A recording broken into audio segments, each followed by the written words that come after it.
Shalom, salam sejahtera pemirsa sekalian. Senang sekali kita bisa bertemu kembali di dalam pelajaran ke-7, diskusi Sekolah Sabat yang dipersembahkan oleh Gereja Masehi Advent hari ke-7 Uni Indonesia Kawasan Barat. Apakah masih bersemangat dan masih berpengharapan pada episode kali ini? Karena itu sangat bertepatan sekali dengan judul kita, pengharapan yang tak dapat dihancurkan. Dari mana pengharapan itu bisa kita dapat, bagaimana caranya, dan apakah itu bisa menjadi milik kita atau hanya impian semata.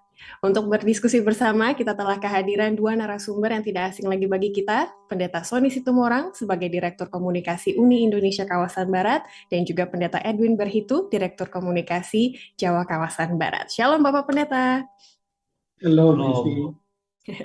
Selamat datang kembali, senang sekali kita akan bisa berdiskusi dalam pelajaran ke-7 yang berjudul pengharapan yang tak dapat dihancurkan. Nah, pendeta-pendeta sekalian, pernah tidak ada momen dalam kehidupan hampir hilang pengharapan, tapi saya yakin Yesus selalu menyelamatkan, ataupun kalau sudah pernah hilang gitu ya, bagaimana caranya kembali? Semoga ini bisa menyemangati pemirsa kita di awal dari diskusi kita. Boleh saya mulai dari Pendeta Edwin terlebih dahulu? Wah, bicara hilang pengharapan pernah nih Kak Ivy. Jadi ini yang membuat saya akhirnya masuk pendeta sebenarnya. Singkat saja, saya guru, saya 15 tahun guru. Tapi di akhir dari pelayanan guru waktu itu, saya sakit-sakitan. Ya mungkin Pendeta Sony pernah dengar saya sakit-sakitan, saya komplikasi, tipes, pencernaan saya pun terganggu, emah pun terganggu, masa opname. Pola opname saya tinggal di kos-kosan di Cimindi. Bayangkan hari itu, sore itu, ibu kos bilang sama saya, masih single KIV, Edwin, tolong besok bayar uang kos ya, karena besok tante mau pulang ke Manado. Padahal hari itu saya nggak punya uang, hanya 500 perak, bayangkan. Saya pikir saya mau bayar ongkos dari mana, saya nggak ada keluarga di Bandung. Dan itu betul-betul hilang pengharapan KIV. Tapi saya bisa berdoa sama Tuhan. Tuhan tolong saya. Hanya itu saja. Baru saya berdoa, tiba-tiba KIV datang teman saya, Jendri. Win, pinjam dong uang, aku mau pulang ke Jakarta. Aku nggak punya uang. Berapa detik kemudian ada telegram KIV. Edwin, Oma sakit keras, adikmu keluar sekolah, butuh biaya, tolong dong kirim dari Bandung. Hilang pengharapan. Saya menangis betul KIV. Tapi bayangkanlah, tiba-tiba saat saya pulang itu ada banyak, saya ke sekolah, ada Natalan bersama, pulang ongkos tinggal 200 rupiah, waktu itu masih 100 rupiah, di rumah ke Cimindi, ya, saya ngajar ke Cimindi waktu itu. Saya lempar itu uang tinggal 200 itu KIV. Karena nggak ada bagaimana saya bayar uang kos 30.000 ke ibu kos. Tapi tiba-tiba ada orang, ayo, ada bisikan, baca itu kartu pos. Saya anggota filateli KIV ya. Saya anggota filateli, saya gemar untuk filateli, banyak surat yang masuk. Ada 3 surat yang membuat saya merasa inilah harapan. Saat saya buka hanya minta oleh-oleh dari kampung. Tapi pada waktu yang ketiga itu diselipin uang. Bayangkan, saya nggak tahu apakah pemirsa pernah mengalami seperti saya alami. Ini begini, Kaitlin, selamat tahun baru ya, selamat Natal tahun baru. Saya mau kasih hadiah, tapi saya nggak tahu kakak sukanya apa. Ini ada uang 75.000. Kakak belanjakan apa yang kakak suka. Bayangkan, semangat sekali Kevin. Saya buka lagi beberapa amplop yang berikutnya, ada uang 50.000 dari murid saya. Dia sangat suka sama saya, katakan ada kebiasaan di orang Batak katanya. Di kami, Kak, kami mau kasih hadiah, tapi kami nggak ngerti kakak sukanya apakah ini 50.000. Saya nggak pernah cerita sama siapapun masalah saya.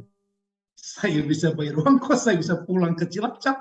Wonderful kayak itu. Nah, itu momen yang nggak bisa lupakan. Di situ komit, Tuhan, saya mau dipakai Tuhan. Amin. Kalau boleh Pendeta Sony, diskusi Sekolah Sabat kita cerita-cerita aja terus ya, kayaknya lebih powerful. Tapi saya suka cerita dia ini, benar. Yeah. Jadi biar Ivy, dia kesaksian dia tadi itu mewakili. Kalau saya nggak sulit jawab, jadi biar itu aja dulu lah. Itu dulu untuk sekarang ya. Jadi nanti cerita Pendeta Sony kita tunggu sambil kita berdiskusi. Terima kasih. Jadi pemirsa, memang betul kesehatan dan juga finansial itu bisa mematahkan semangat dan juga pengharapan kita, ya kan? Kita sudah belajar selama 6 minggu, kira-kira banyak hal yang mematahkan pengharapan, tapi kali ini kita mau diteguhkan kembali. Karena memang seperti itu kondisi di dalam cawan lebur. Tapi kita tidak sendiri. Nah, itu salah satu cuplikan yang akan kita bahas selama episode kali ini. Sebelum memulai, saya akan bacakan ayat intinya terlebih dahulu, dan nanti saya akan minta kembali Pendeta Edwin untuk berdoa membuka diskusi kita. Roma 5 ayat 5 mengatakan, dan pengharapan tidak mengecewakan, karena kasih Allah telah dicurahkan di dalam hati kita oleh Roh Kudus yang telah dikaruniakan kepada kita. Silakan Pendeta Edwin. Mari kita berdoa. Terima kasih Tuhan, kami akan memulai diskusi kami. Urapan sorgalah menjadi bagian kami. Tolong kami ya Tuhan agar hari ini Allah menguasai hidup kami. Sehingga diskusi kami meninggikan dan mengangkat Engkau. Bahkan kami tetap memiliki pengharapan. Dalam nama Yesus kami berdoa. Amin. Amin. Terima kasih. Para pemirsa sekalian pasti pernah mendengar satu pernyataan, kalau Allah itu baik, kenapa dunia ini jahat? Gitu ya. Jadi mana yang harus saya percayakan? Tuhan yang baik atau kenyataan yang ada di hadapan kita, yang kita lihat sehari-hari bahwa memang dunia ini tidak penuh pengharapan, seperti itu ya. Jadi dari hari ke hari kita akan melihat pertanyaan-pertanyaan besar seperti, sampai kapan Tuhan penderitaan atau pergumulan ini harus saya hadapi? Mengapa Tuhan ada kejadian seperti ini? Di manakah Allah ketika saya kesulitan? Di manakah saya mencari pengharapan dan bagaimana saya bisa belajar untuk mendapatkan pengharapan tersebut? Kira-kira itulah pertanyaan besar yang akan kita jawab dari hari ke hari. Jadi saya akan langsung ke hari Minggu dengan topik gambaran besar. Pendeta Sony Situmorang, ketika kita mengalami kesulitan, sering sekali pikiran kita sempit gitu ya. Hanya perhatian kepada saya butuhnya ini, saya perlunya ini sekarang Tuhan gitu. Tapi mana jawabannya? Jadi melihat cerita dari Habakuk, kita akan melihat Habakuk 1, 2, dan 3, bagaimana Habakuk juga saat itu pengennya Allah menolong sekarang, tapi Tuhan bilang tunggu gitu ya, ada waktunya. Boleh Pendeta masuk ke dalam cerita itu? Terima kasih.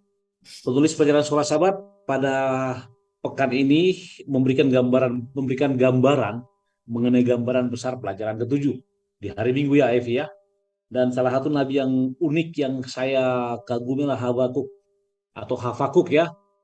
Yang artinya apa itu ya? Hafakuk, rangkulan kalau saya nggak salah, rangkulan. Jadi merangkul. Nah, apa masalah di sini yang saya lihat adalah tadi Evi bilang, ketika kadang-kadang kita mengharapkan Allah menolong kita pada saat ini, tapi Tuhan punya apa? Punya cara lain yang menunjukkan bahwa pikiran Allah tidak bisa apa? Diprediksi oleh pikiran kita. Kenapa? Ketika para pemirsa di rumah ingin mengetahui lebih jelas mengenai hari Minggu, coba baca ekspresi Habakuk mengenai apa? Kata berapa lama lagi? Ya, berapa lama lagi Tuhan? Berapa lama lagi Tuhan? Berapa lama lagi Tuhan? Walaupun ini mengarah kepada kebebanan bangsa Israel nantinya. Bahkan dia bertanya nanti, di manakah keadilanmu Tuhan? Di manakah keadilanmu? Nah, ketika kita bicara mengenai ini, maka saya ingin baca, mungkin Afi bisa baca Habakuk 1 ayat 2 sampai 4 sekalian, biar kita bisa tahu konteks pelajaran hari Minggu. Iya. Habakuk 2 ayat 1 sampai 4. Apa sebenarnya yang dihadapi Habakuk? Silakan. Habakuk 1 ayat 1 sampai 4 ayat 2 sampai 4. 2 sampai 4. Berapa lama lagi Tuhan aku berteriak tetapi tidak kau dengar. Aku berseru kepadamu penindasan tetapi tidak kau tolong. Mengapa engkau memperlihatkan kepadaku kejahatan sehingga aku memandang kelaliman? Ya, aniaya dan kekerasan ada di depan mataku. Perbantahan dan pertikaian terjadi. Itulah sebabnya hukum kehilangan kekuatannya dan tidak pernah muncul keadilan. Sebab orang fasik mengepung orang benar. Itulah sebabnya keadilan muncul terbalik. Nah, kalimat Habakuk ini dalam pelajaran hari Minggu itu memberikan gambaran kepada kita tentang apa yang dia hadapinya. Ingat, kita tahu ya bahwa dia mempertanyakan pertama keadilan Tuhan, kenapa kurang perhatian? Yang kedua, di mana Tuhan? Kenapa orang fasik, orang lalim, mengepung orang orang benar? Dan itu merupakan jeritan Habakuk kepada Tuhan. Nah, hanya di Habakuk 1 atau pelajaran hari Minggu, Habakuk 1 hanya keluhan. Tapi ketika Tuhan tidak menjawab di Habakuk 1, maka di Habakuk 2 dia hanya memberikan satu isyarat. Bahkan Tuhan katakan dia akan melihat, menghukum semua penindas, dan dia mengatakan bahwa orang benar akan hidup oleh karena percayanya. Nah, ketika Aisyah mengatakan, tolong bawa kita ke sini. Gambaran Habakuk merupakan gambaran kita pada saat ini. Ingat, Israel telah ditawan Asyur ya, para pemirsa. Tapi Allah berjanji bahwa yang lebih buruk akan datang, yaitu Babylon nantinya. Dan orang Yahudi akan dibawa semua. Dan kemudian Habakuk berseru lagi nanti dan mengatakan, di mana keadilanmu Tuhan? Yang saya mau katakan adalah dalam pembukaan ini, sebelum ditambahkan yang lain, sesuai dengan judul, ketika saudara berharap, seperti Pastor Edwin tadi, terus terang saya sangat tersentuh, saudara berharap, mempunyai pengharapan. Tapi ketika pengharapan Anda sepertinya tidak terjawab, yakinlah bahwa Allah tetap pegang kendali atas semuanya. Dan itu saudara bisa baca di paragraf 4 dan paragraf 3 dan paragraf 4 ini. Itu mungkin dari saya dulu pertama, karena biar ditambahkan oleh Pastor Edwin. Silakan. Terima kasih Pendeta Sony. Benar yang tadi Pendeta Sony katakan, Allah belum menjawab, tapi waktu menjawab di pasal kedua dikatakan keadaan akan menjadi lebih buruk lagi. Ini jawaban seperti apa Pendeta Edwin? Tapi pelajaran kita mengatakan malah jawaban seperti ini, walaupun keadaan akan menjadi lebih buruk, merupakan suatu pengharapan akan keselamatan. Apa maksudnya Pendeta? Silakan. Iya. Jadi saya kembali ke kesaksian tadi. Saya merasa gini, Kak Evi. Bayangkan saya hidup sendiri Tuhan ya. Saya pikir saya orang setia, tanda kutip ya waktu itu. Saya rasa saya sangat aktif di kepemudaan, lalu aktif dalam pelayanan. Kok saya sakit? Nggak terbayangkan saya sakit opname sangat lama, lalu akhirnya nggak dapat gaji. Itu kan terpuruk gitu ya. Lalu bukan berarti bukan pertolongan yang datang, tapi pada akhirnya justru saya ditagih uang kos. Ini kan penderitaan awal. Saya mau bagaimana gitu. Lalu dengar berita di Cilacap di kampung halaman seperti itu. Lalu teman pun tidak bisa pulang karena nggak punya uang, mengandalkan saya seperti itu. Jadi bertubi-tubi rasanya. Saya jujur saya menangis. Saya jujur saya orang melankolis Kak Evi. Saya lempar itu uang dan saya doa memang Tuhan, kepada Tuhanlah saya menaruh harapan. Kepada Tuhan saya hanya berserah. Terserah Tuhan gitu.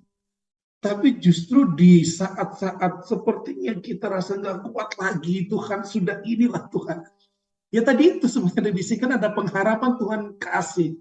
Sama kayak bangsa Israel, kalau itu nggak terjadi kepada bangsa Israel, mereka nggak bertobat, nggak dapat keselamatan. Dan disitulah akhirnya Tuhan nyatakan keselamatan untuk bangsa Israel. Ada kelepasan pada akhirnya. Nggak selamanya, firman Allah kata nggak selamanya orang benar itu dibiarkan goyah. Nggak selamanya orang benar itu dibiarkan jatuh katanya. Tuhan akan menopang. Nah, itu adalah satu janji KIV. Satu janji pengharapan bagi kita. Pemirsa juga, kepada kita sekalian. Kalaupun kita sedang mengalami hal-hal yang demikian, bukan berarti Tuhan sepertinya jauh dah. Tapi Tuhan itu tahu batas kita, kemampuan kita, dan di saat kita rasa betul-betul menyerah kepada Tuhan, Tuhan gue tidak mampu lagi. Nah di situ Tuhan akhirnya menolong kita. Tuhan gak tinggalkan kita. Amin.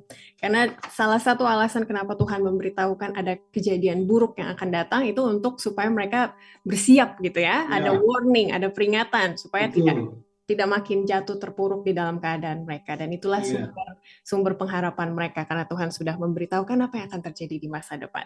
Baiklah pemirsa, silakan dilanjutkan diskusinya di kelompok diskusi masing-masing, dan nanti di akhir dari pembahasan kita ada satu pertanyaan yang telah masuk dan akan kita diskusikan bersama dari narasumber. Kita masuk ke hari Senin dengan judul Siapakah Bapa Kita? Kalau tadi dalam kesulitan kita bertanya-tanya, berapa lama lagi Tuhan, sampai kapan gitu ya saya menderita?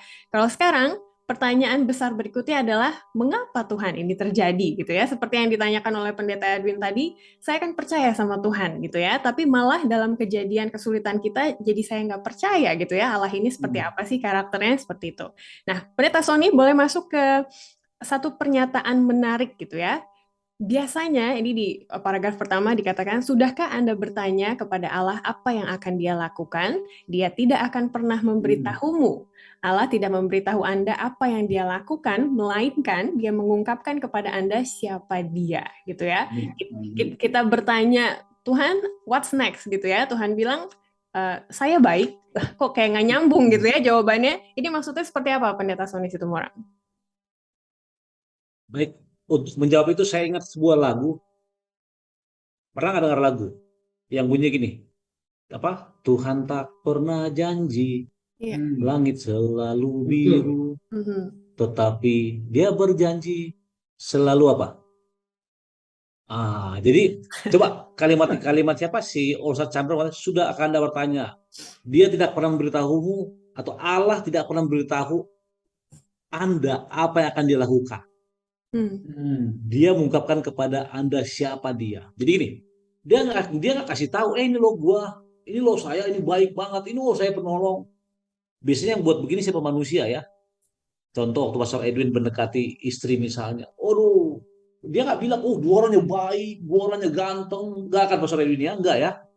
Tapi the way how you treat apa pacar dulu kan begitu. Nah sama seperti itu, Oswald Chamber, kalau saudara lihat dia punya bibliografi, saya coba cek tadi, saya sebentar, dia menulis ini karena dia sudah merasakan. Bahkan dia katakan, memang benar, Tuhan tidak pernah beritahu apa yang dia akan lakukan. Tapi dia mengungkapkan, instead of telling, dia apa? Dia reveal. Dia bukan hanya berkata-kata, tapi dia apa reveal ya? Mengungkapkan, menyampaikan dengan praktek. Itu sebabnya pembukaan pelajaran ini mengarah kepada Ayub. Dia tuh, ya, bisa saya katakan begini. Ketika kita belajar sekolah sahabat selama berapa lama ini, satu keistimewaan Tuhan yang luar biasa adalah apa? Janji Tuhan sama, dulu sekarang sampai selama-lamanya. Kesetiaannya sama, penjagaannya sama. Yang paling luar biasa kasihnya sama. Bahkan bisa dikatakan, saya selalu katakan the greatest gift of heaven to the world adalah kematiannya, pengorbanannya.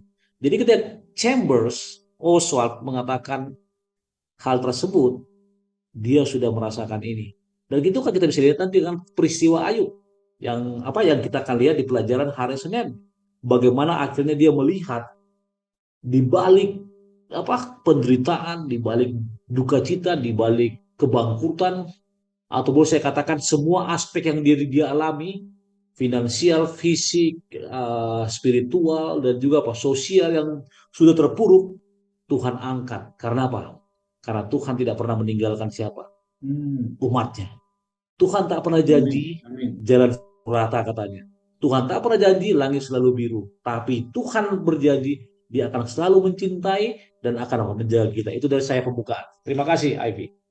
Sangat indah gitu ya. Tapi para pemirsa kalau bertanya kepada Tuhan ingin mendapatkan jawaban yang pasti gitu ya. Tuhan kenapa gitu? Tuhan sampai kapan? Saya tahu Tuhan agung tapi itu bukan jawaban yang saya minta. Memang seperti itu kan ya yang kita jalani. Jadi ketika Allah merespon pertanyaan dari Ayub dan teman-temannya ketika mereka mengatakan udahlah Ayub kutuki saja Tuhan gitu ya. Memang sulit dimengerti beliau dan lain-lain. Allah mengatakan inilah keagunganku gitu ya di Ayub 42. Apa efeknya, apa pengaruhnya Pendeta Edwin ketika dalam masalah kita nggak dapat jawabannya, tapi kita diminta untuk melihat keagungan Allah. Ada yang pendeta amati atau pendeta rasakan dalam pengalaman sendiri gitu ya, silakan. Iya, jadi ya belajar dari Ayub ya, memang kita sangat mengagumi alur cerita Ayub ini sangat dahsyat ya. Pada akhirnya kan Ayub yang tadi merasa dia benar, dia merasa bahwa satu nggak lakukan kesalahan, dan memang kita tahu dari ya cerita Ayub ini kan kita ngerti dari awal sampai akhirnya ya, tapi pada saat kita masuk di dalamnya menyadari bahwa Ayub yang tadinya benar lalu pada akhirnya merasa iya aku ini salah, aku harus lebih salah daripada Tuhan dan menyadari keagungan Tuhan. Nah saat-saat seperti itulah sesungguhnya Tuhan itu nyatakan kebenaran. Jadi gini Ivi, ada satu hal yang ingin saya sampaikan adalah saat kita berdoa kepada Tuhan, ya, ini bukan membawa Tuhan turun untuk menyelesaikan masalah kita, tapi sesungguhnya membawa kita lebih dekat dengan Tuhan, sehingga kita tahu menyelami apa maksud Tuhan. Walaupun sebenarnya kayak lama Tuhan, kayak lama apa sih maksud Tuhan? Tapi pada saat kita gini merendahkan diri, mengakui Tuhan, kita dimampukan seperti Ayub menyadari ini adalah bagian dari rencana Tuhan. Ini adalah bagian dari gambar yang Tuhan lagi buat untuk hidup kita. Sehingga saat kita mengalami masalah terpuruk, betul-betul terpuruk, lalu kita betul-betul menyadari, walaupun itu lama menyadari bahwa Tuhanlah yang berdaulat atas kita, di saat itulah hati kita naik ke atas, kita menyadari keagungan Tuhan, dan Tuhan akan buka pada akhirnya. Amin. Itu sudah sangat melengkapi pelajaran di hari Minggu tadi ya, ketika kita Ya, bahas mengenai gambaran besar.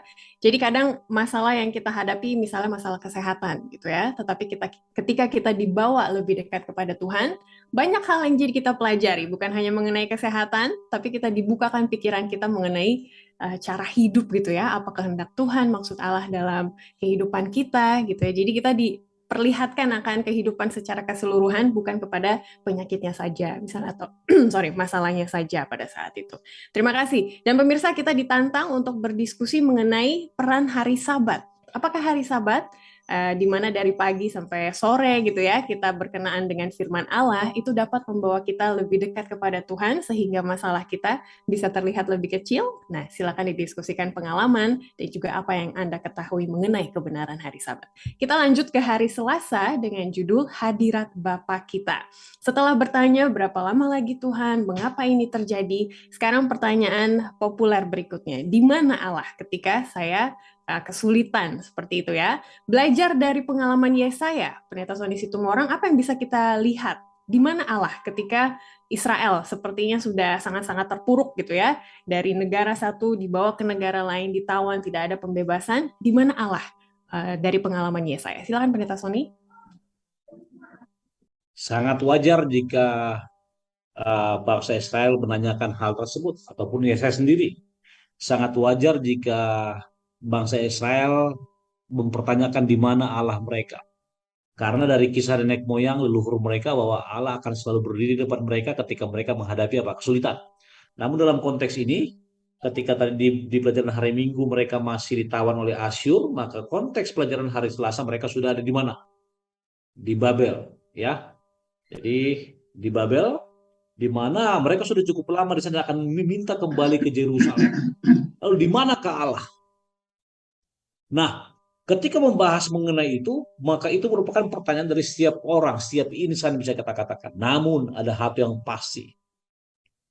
Ketika saudara buka pelajaran hari Selasa, maka Allah sendiri mengatakan kepada Yesaya, dan Yesaya tulis tersebut, dikatakan apa? Coba Ivy baca yang bagian atas.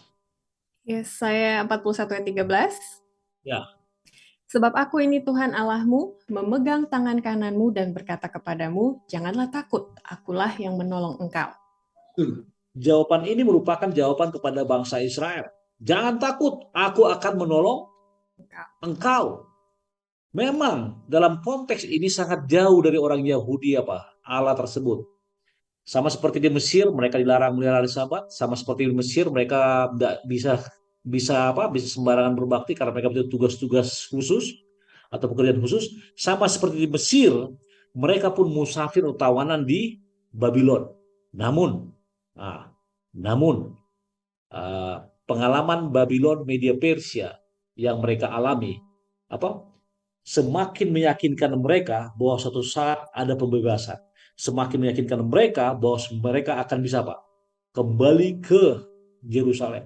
Dan salah satu gambar yang paling kuat dalam konteks pelajaran sekolah Sabat ini, coba saudara lihat paragraf 1 ke 2 dikatakan Allah semesta alam yang berdaulat mengatakan bahwa umatnya tidak perlu takut karena dialah yang memegang tangan kanannya. Bahkan dikatakan, saya sengaja highlight di sini, ini adalah satu hal ketika membayangkan Allah menuntun peristiwa-peristiwa di bumi dari tahtanya sampai sekarang. Saya ambil contoh. Saya katakan tadi, Pastor Edwin tadi kasih kesaksian, maka saya tidak jadi kesaksian bagaimana pengharapan tersebut, karena dia punya kesaksian sudah melingkupi semuanya. Kalau saya dalam posisi dia, mungkin saya akan stres berat. Ya, Pastor Edwinnya, terus terang. Artinya saya belum pernah mengalami mujizat yang seperti itu, maka saya langsung, kalau orang sosmed bilang kena mental, ya kan? Saya nggak pernah alami seperti sampai keluarga sakit, ibu kos sudah nagih, saya sakit, butuh uang tinggal 200. Wow, saya nggak bisa membayangkan itu. Namun, sama seperti Pastor Edwin mendapatkan kelepasan, demikian juga bangsa Israel dalam konteks ini. Kenapa? Karena Tuhan bilang, Jangan takut, aku memegang tangan kananmu. Nah, Amin. sedikit mengenai tangan kanan dalam adat istiadat bangsa Israel, tangan kanan merupakan lambang dari seluruh tubuh yang menandakan bahwa orang itu masih hidup, masih bekerja.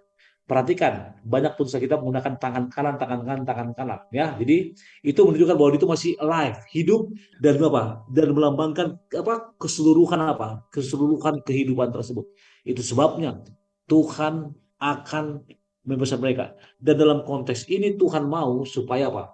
Supaya bangsa Israel jangan takut karena tiba waktunya. Iya. Dan waktu itu tiba. Dan demikian juga kita di rumah para pemirsa. Jangan pernah takut. Ya, kalau kita mau sharing-sharing mungkin semuanya, ada Ivy punya pengalaman sendiri, Pastor Edwin Ya, punya, betul. banyak bisa ceritakan. Namun Amin. intinya, jangan takut. Allah itu megang tangan kanan kita. Itu dari Amin. saya, terima kasih. Amin. Nah, ini Pendeta Edwin Berhitu. Iya. Jadi kalau Allah ada di samping kita itu adalah fakta, gitu ya. Yes. Tapi pada kenyataannya kita tidak menyadari, gitu ya. Seperti Iya. tadi Pendeta Sony Situmorang mengatakan kita kalah mental, karena memang mental kita lupa, gitu ya. Di paragraf terakhir dikatakan ketika kita sibuk, gitu ya, mungkin sulit untuk mengingat bahwa Allah begitu dekat dengan kita. Jadi kita diajak untuk melatih mental kita untuk selalu ingat Allah ada di sebelah kita. Itu efeknya apa bagi pengaruh kehidupan kita? Iya, Vivi. Ini menarik sekali kalau kita pelajari Yesaya, terutama Yesaya 41 ini adalah bagian dari pasal yang paling saya kagumi, yang mulai ayat 8 bahkan sampai ayat 14 ya, itu keren banget ya, itu dahsyat. Dan ada pepatah Indonesia katakan gini, Allah bisa karena biasa, gitu ya, itu pepatah Indonesia. Kenapa kita bisa peka terhadap Tuhan? Karena kita biasa hidup dengan Tuhan. Nah, tadi Pastor Sony katakan tangan kanan sebagai lambang bahwa kita masih hidup, kita masih bekerja. Itu juga lambang bahwa tangan kanan Allah, lambang kehadiran Allah itu, Ivi. Oke, kalau kita baca ya, di dalam Yesaya pasal 41 ayat 10 dan 13, ini contoh saja. Contoh saja menanggapi pertanyaan Ivi tadi. Di ayat 10 dan 13 ada dua kata tangan kanan. Inilah tadi jaminan pengharapan tadi, makanya kenapa judul pelajaran kita pengharapan yang gak bisa hancur. Karena ini salah satu jaminan di Yesaya. Di ayat 10 katakan bahwa, saya baca saja ya, di ayat 10 itu ada tangan kananku. Ya, betul ya, itu tangan kanannya Tuhan. Lalu di ayat yang ke-13 ada tangan kananmu, itu tangan kanan kita. Artinya apa? Kalau tangan kanan bertemu tangan kanan, hasilnya apa, Vi? Salaman ya. Nah, salaman itu kan lambang kerjasama, lambang bersatu, lambang satu hati dan sebagainya. Nah, itu adalah rangkaian saat kita mau meraih tangan kanan Tuhan. Makanya kalau kita googling gitu ya, banyak sekali sebuah gambar atau meme yang menunjukkan lambang kita dekat dengan Tuhan, ada tangan Tuhan yang turun ke bawah, lalu harapannya kita menyambut tangan kanan. Dan itu adalah gambaran yang Yesaya tekankan kepada umatnya, sekalipun dalam pembuangan kok nggak ada kelepasan, ini jamin Allah ada. Apa buktinya? Kalau tanganmu naik ke atas, Allah ada. Ya, jadi masalah kita nggak mau mengalami itu tadi. Evi bilang kok bisa? Ya karena biasa kita lakukan, maka kita mampu merasakan hadirat Allah itu ada. Evi. Jadi kita ditantang ya untuk membiasakan mengingat bahwa Allah itu Immanuel gitu ya, Allah beserta kita, dan juga disambut gitu tangannya ya. Jadi jangan dibiarkan tangannya di atas aja gitu ya, tapi kita sambut supaya pengalamannya lebih mantap lagi. Terima kasih Bapak Pendeta sekalian. Kita lanjut ke hari Rabu dengan judul Rencana Bapa Kita untuk Kita. Jadi sekarang kita sudah tahu di mana Allah itu, tapi di mana juga pengharapan itu ya. Itu yang akan kita lihat melalui cerita Yeremia. Pendeta Sony Situmorang boleh bawa kita ke cerita Yeremia, bagaimana dia diperlihatkan sumber-sumber pengharapan itu dari mana sih? Gitu. Terima kasih. Ketika para pemirsa di rumah membaca pelajaran hari Rabu, maka kalimat pertama dikatakan semua orang mencari pengharapannya Ivy ya. Tapi di manakah? Itu yang Ivy katakan tadi. Nah, Yeremia pasal 29 membahas mengenai bagaimana surat kiriman kepada orang buangan di Babel. Di mana Nabi menulis kepada orang di sana mengenai apa? Mengenai pengharapan sendiri. Bahkan dikatakan dalam pelajaran sekolah sahabat kita, Yeremia menyoroti 3 sumber pengharapan yang penting. Yang pertama, mungkin bisa kita baca paragraf kedua, Allah memberitahu umatnya bahwa mereka tidak boleh putus asa karena situasi mereka bukanlah hasil dari kebutuhan atau kejahatan yang tidak dapat diprediksi. Nah, itu pertama. Yang kedua dikatakan Allah memberitahu umatnya bahwa mereka tidak boleh putus asa karena dia dapat bekerja bahkan dalam kesulitan mereka saat ini. Dan yang ketiga, Allah memberitahu umatnya bahwa mereka tidak boleh putus asa karena dia akan mengakhiri pengasingan mereka pada waktu tertentu. Nah, kenapa saya bacakan langsung 3 ini? Kita harus ingat, salah satu penderitaan bangsa Israel yang selalu mewarnai cerita Alkitab dari dulu hingga saat inilah ketika mereka ada di tawanan ya. Kisah Daniel di mana di tawanan, kisah Yusuf waktu di Mesir walaupun bukan tawanan, Musa waktu jadi apa? Waktu jadi budak. Jadi banyak kisah-kisah dan saya lihat uniknya penulis filsafat kita, dia menggabungkan apa? Menggabungkan apa fakta Alkitab dengan apa kita kata aplikasi kehidupan kita. Ya. Saya kembali kepada kita. Judulnya rencana Bapak untuk kita. Bapak punya rencana buat Ivy, buat Pastor Edwin, buat saya. Dan ketika saya baca ini, maka saya terus terang pasti punya pengharapan yang lebih. Bangsa Israel saja yang saya bisa katakan dalam konteks ini, ketika para pemirsa di rumah melihat kenapa mereka dibuang, karena kejahatan mereka sudah sangat-sangat luar biasa. Dan kalau kita pakai skala manusia, kita bandingkan dengan kita, mungkin kita belum seberapa. Atau mungkin kita lebih jahat, tapi tidak tahu. Tapi Tuhan memberikan keyakinan, memberikan pengharapan bahwa semuanya akan bisa apa? Bisa diatasi. Semuanya akan bisa dilewati. Bahkan dikatakan di sini Allah atau Dia bertanggung jawab atas apa yang mereka alami. Dan Tuhan tidak akan apa? Tidak akan membiarkan umatnya sengsara. Itu sebabnya Yeremia menulis surat pengharapan kepada mereka di pengasingan. Dan ketika dia menulis pun, dia bukan menulis seperti tulis surat cinta ya, Pastor Edwin ya, Ivy ya, tapi dia juga menangis. Bahkan ada ekspresi, saya lupa di mana ada tulisan, dia menangis di tepi sungai, dia pergi ke hutan. Oh, Babel komentari kalau saudara baca ke hutan. Kemudian dia juga apa? Dia juga mengekspresikan, dia seperti orang yang lebih patah daripada patah putus cinta, hatinya patah melihat apa? Melihat hal tersebut. Sama seperti saya tadi.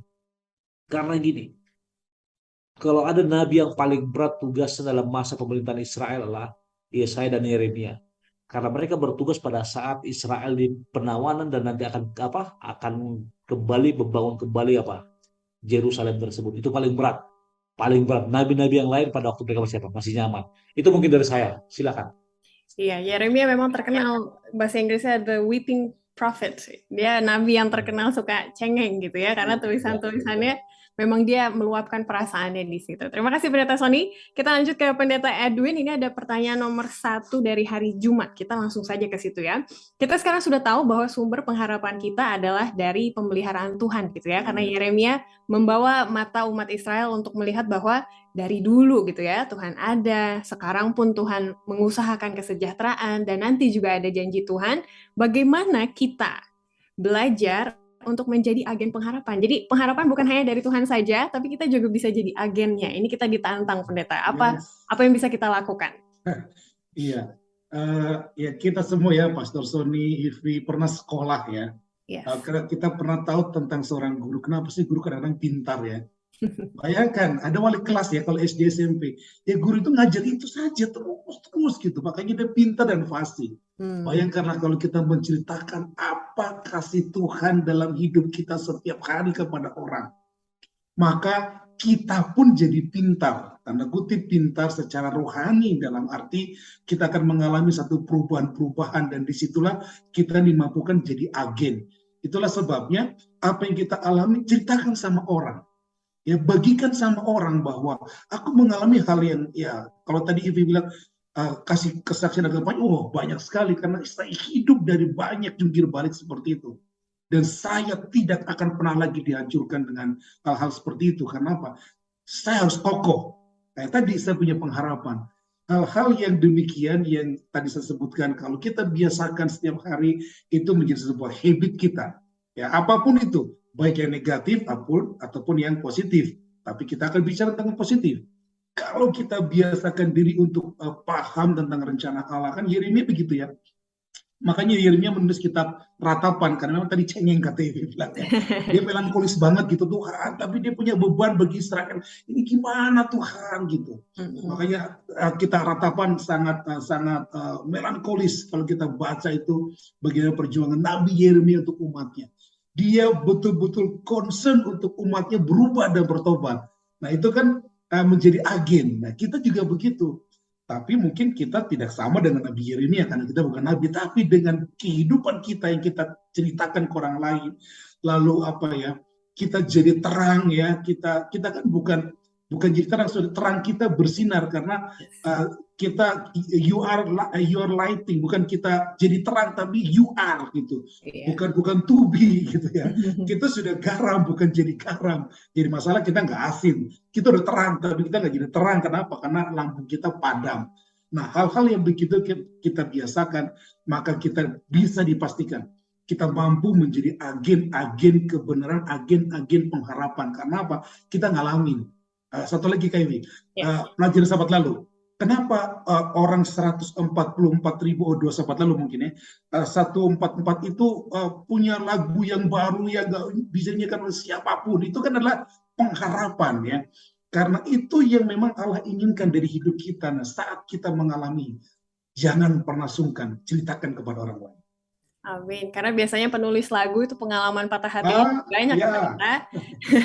Jadi banyak yang mau diceritakan kepada orang lain. Saya suka tadi Pendeta Edwin mengatakan bahwa pintar rohani bukan berarti kita tahu banyak hal gitu ya, tapi kita pernah mengalami dan itu yang kita mau bagikan kepada orang lain. Nah, caranya seperti apa? Kita masuk langsung ke hari Kamis ya. Disiplin Bapak kita. Karena memang kalau mau punya banyak cerita dan pengalaman, harus juga ada pengalaman didisiplin sama Bapak kita ya. Jadi Pendeta Sony Situmorang boleh bawa kita ke sini bagaimana disiplin adalah pendidikan gitu ya, karena arti kata mereka katanya sama, dan bagaimana cara Allah mendidik kita supaya jadi orang-orang yang penuh pengharapan. Baik, kalau kita lihat akar katanya sebenarnya baik dari bahasa Latin ya, bahasa Greka, bahasa Inggris, maka disiplin ini merupakan mengarah kepada pendidikan. Kenapa dibilang murid Yesus dalam bahasa Inggris disciple? Ya kan mirip ya, disciple ya. Go and make disciples. Ya, ini lebih mengarah ke dalam bahasa Indonesia dikatakan disiplin, walaupun disciple itu mengarah pada murid, disiplin yang merupakan kata kerja mungkin ya, kata kerja. Namun yang saya mau tekankan adalah bagaimana kita memahami disiplin yang Allah berikan. Pendidikan yang Allah berikan adalah pelajaran yang baru kita bahas pada hari Minggu, Senin, Selasa, dan Rabu, di mana setiap orang diberikan disiplin atau pelajaran atau pendidikan yang berbeda-beda. Ayub berbeda, Habakuk berbeda, Yesaya berbeda, Yeremia berbeda, dan dalam konteks ini Paulus pun berbeda ya. Dan saya sangat senang penulis ini. Kenapa? Karena dia mau coba ambil dari semua aspek, baik dari awal hingga akhir. Nah, ketika kita bicara mengenai disiplin Bapak kita, apa sebenarnya yang Allah mau bagi kita? Ada satu hal. Kalau saudara buka Alkitab dalam Ibrani pasal 12, saya mau baca ayat yang kedua. Ini sebenarnya yang Allah mau sebenarnya. Ibrani 12 ayat yang kedua. Bicara mengenai disiplin. Marilah kita melakukannya dengan mata yang tertuju kepada Yesus yang memimpin kita dalam iman. Ya kan? Dan membawa iman itu kepada kesempurnaan yang dengan mengabaikan kehinaan tekun memikul salib ganti sukacita disediakan bagi dia yang sekarang duduk di sebelah kanan tata kanan Allah. Dan ketika saudara baca sampai ayat ke-13, maka saudara akan bisa melihat bagaimana sebenarnya yang Allah mau bagi kita. Kuncinya tadi sudah dibahas juga ya, ada orang pintar bagaimana Pak Edi? Pintar bukan apa? Pintar rohani adalah orang yang pengalamannya banyak, jadi dia bisa bercerita. Pintar rohani ya, walaupun sebenarnya nggak ada pintar rohani ya, orang yang rohani gitu istilahnya ya. Namun dalam konteks ini kita akan lihat apa? bagaimana Tuhan mau dengan semakin banyaknya pengalaman-pengalaman yang kita alami, maka apa? Atau bisa katakan, the more we are facing the giant, lebih banyak kita mengalami apa? Kesusahan, kesulitan, Iya. maka apa? The strengthen our faith katanya ya, lebih kuat apa? Kita punya apa? Kita punya iman. Dan iman inilah yang diarahkan oleh siapa? Oleh Allah yang menjadi bagian daripada pemuridan apa? Disiplin. Saya ingin katakan, aduh, saya jadi lupa saya mau katakan tadi, sehubungan dengan iman.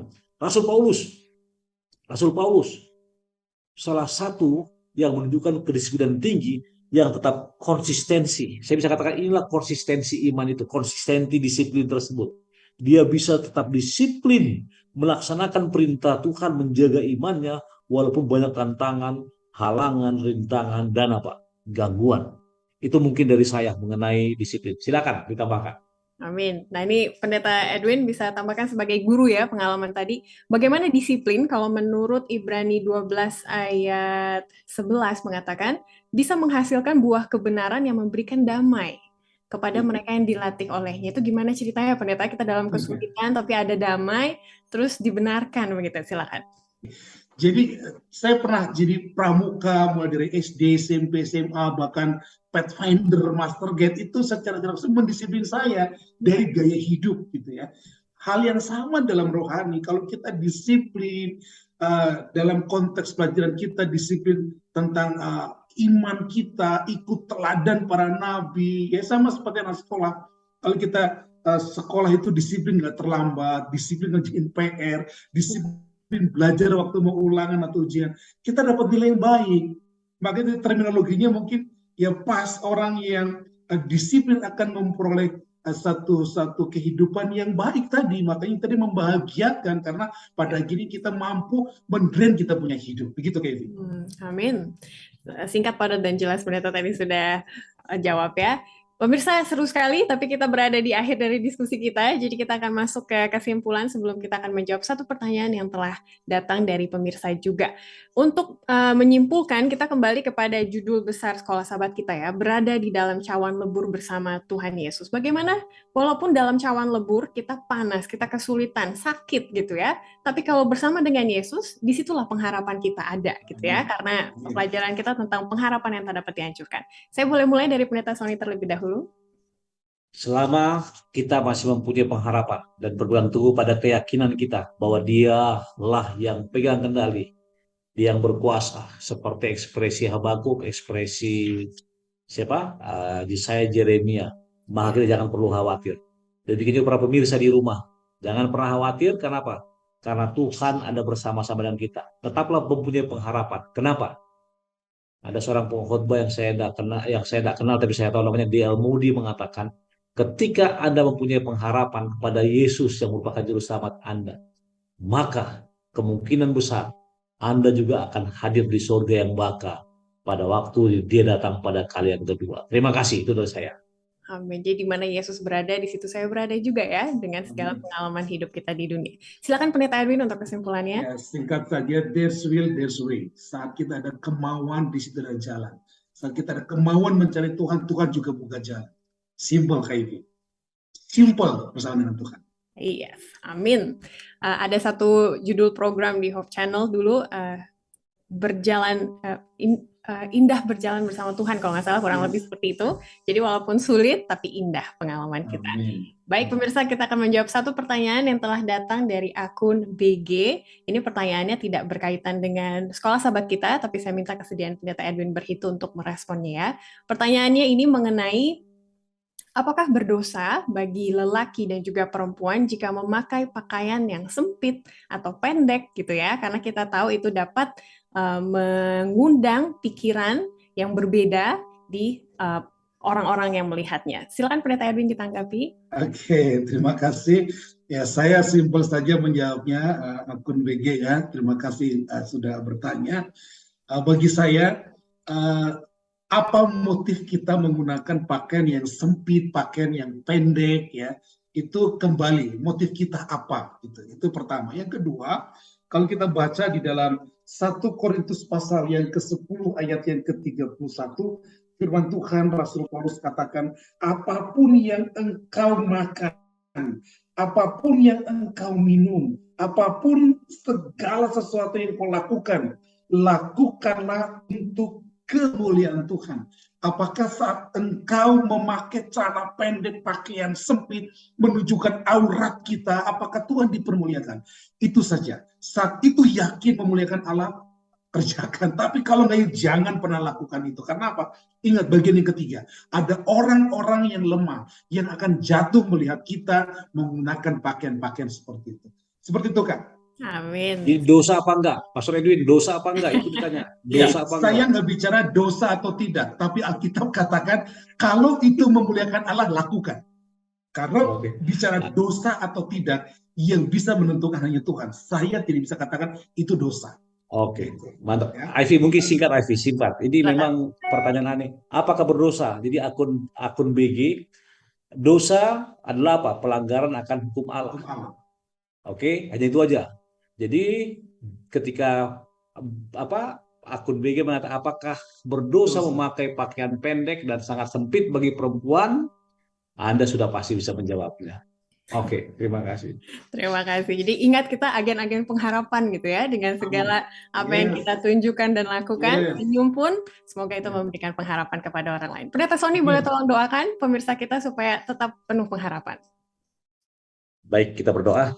Bapa Semawi, terima kasih Tuhan karena berkat-Mu, terima kasih karena rahmat-Mu, dan terima kasih karena pengasihan-Mu. Berkati hamba-Mu, Pendeta Edwin, Ivy, dan juga Daniel di belakang layar. Biarlah pelajaran Sekolah Sabat pekan ini akan membuat para pemirsa dan kami semua semakin dikuatkan. Pengalaman Habakuk, Ayub, Yesaya, Yeremia, dan juga Paulus Tuhan membuka mata hati kami bahwa pengharapan itu selalu ada. Asalkan kami mempunyai iman yang konsisten, iman yang terus menyala kepada Tuhan. Jadikan kami sebagai anak-Mu di mana kami bergantung sepenuhnya kepada Tuhan. Dengan demikian kami akan dikuatkan. Terima kasih Bapak. Pertemukan kami dalam pertemuan berikutnya. Terpuji nama Tuhan. Dalam Yesus kami berdoa. Amin. Amin. Amin. Puji Tuhan untuk pelayanan Pendeta Sony dan Pendeta Edwin pada hari ini. Tuhan memberkati pelayanannya. Dan pemirsa, kami tetap tunggu pertanyaan dan juga pendapat di kolom chat yang ada di bawah video ini. Kami selalu membacanya dan episode lalu banyak sekali komen-komennya, termasuk yang mengkoreksi kita ternyata suami dari Batsheba adalah Uria, bukan Usia ya. Waktu itu kayaknya kita bahas, kita sebut Usia. Kalau Usia ada Raja Usia. Terima kasih pemirsa. Minggu depan kita akan melihat ada satu kata yang berbeda tapi berkaitan dengan pengharapan, yaitu iman. Ketika kita melihat yang tidak terlihat. Sampai kita bertemu lagi, semoga kita sehat-sehat. Tuhan memberkati kita semua.